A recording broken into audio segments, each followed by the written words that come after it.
So we now turn our attention to theme. In drama, there is a plot, and in every plot there are points that lead you through the story. But under the plot are themes. And themes are concepts that really make you think about broader concepts in humanity, right? So we've got a few ideas that we can talk about in here. And the first one I want to talk about for Macbeth is light versus dark, which we hear throughout the play in different discussions. So can you guys think of any time in the show when a character brings up the idea of light versus dark? Mm-hmm. Yeah, I can totally think of one. One specific moment is whenever Ross and Lennox are outside observing the scene around them after Duncan has been murdered, right? And things just kind of start going awry in the entire kingdom. One of the specific things is that it's midday, right, 12 o'clock, but the sun is totally overshadowed, just totally covered up by the clouds, and it's nighttime, right? A theme of light versus dark. Yeah, literally, it is supposed to be light, but it is dark. It is actually dark, right? Because, you know, horrible, awful things have happened in the kingdom, and things are just no longer in balance. That also brings up the theme of the supernatural part too, because is that because of what's happening, or is it something happening to them creating all of that as well? Right, like what power is making the world shift and change? And so let's talk more about supernatural in a minute, but we even can see, like, I know the first time Lady Macbeth is introduced in the show, one of the first things she thinks about and says once she finds out about the prophecy is that she is going to ask for supernatural aid to hide things, to keep her in the darkness, so that she doesn't see the horrible things that she's about to do.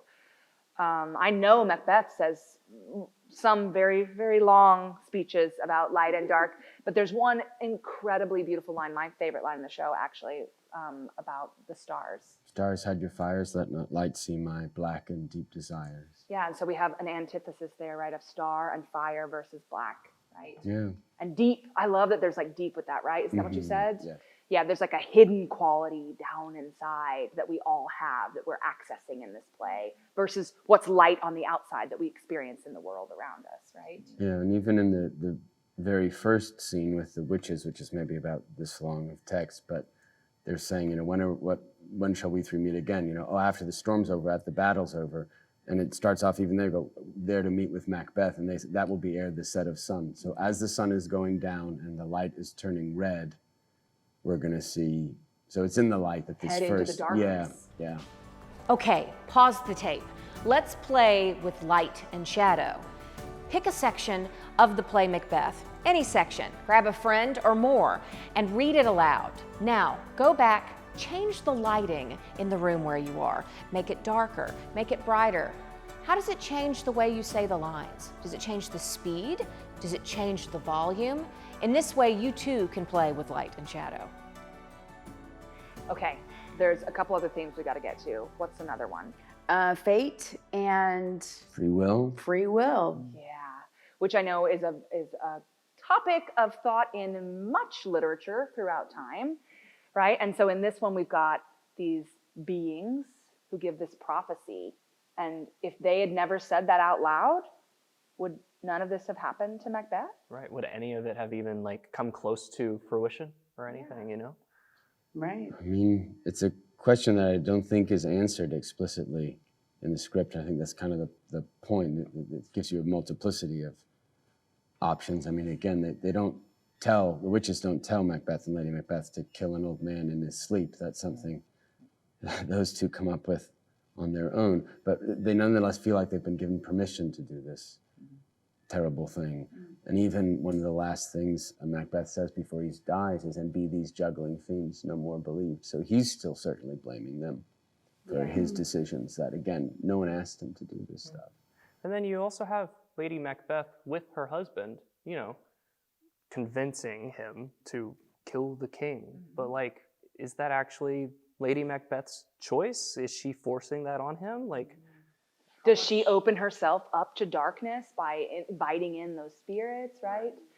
Yeah, I mean, and I think the beauty of theme within drama is that we don't necessarily answer the question for the audience. These are things for them to think about when they walk away from the theater. Yeah. Now, how often in this play does that come up though? Like there seemed to be, it's throughout everything. Because even with Macbeth, Lady Macbeth, she's like, she thinks that if her, well, I think possibly, what do you think? Her husband didn't leave, maybe they wouldn't be in this place. Is that, did it happen because he left? You know, was that his free will? How does all that work, you know? Yeah. And what was his fate within the kingdom once the ball was rolling, right? Yeah. And I mean, I guess that's something we also like deal with in life now, nature versus nurture. And how do I make choices moving ahead, right? Do I choose my light side or my dark side?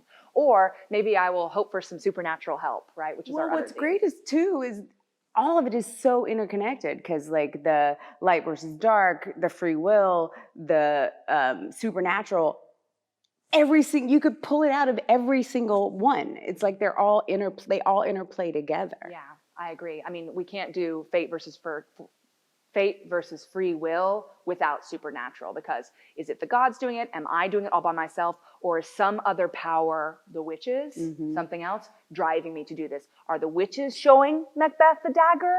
Or is it something within that he's seeing? Do the witches turn noon to night? Or is something else at play here? And we don't know the answer. There's light and dark within all of that. That's crazy. We get to think about it because of the play. Yeah. That's crazy. And throughout the script, Macbeth, and I think other characters do too, cite all the instances in just nature of like a predator acting a certain way, or right, even the beetle with his drowsy hums hath wrung night's yawning peal. So throughout nature, look, this exists not just in us. There are other creatures who do these things, and because they do that, that means we should do it too. It's almost like finding very, very fuzzy logic to give yourself, like, why do good people decide to do bad things, which does happen every day and does happen. We are all capable of that. So I think this plays a great warning as to not explaining why, but how. So we've discussed themes of light and shadow, free will, and witchcraft. What are some other themes that stick out to you? You can stop the video and write a list or discuss with your class. Now remember to just chill and let your mind wander. And remember that anything goes as long as it's connected to the text. Okay? Enjoy.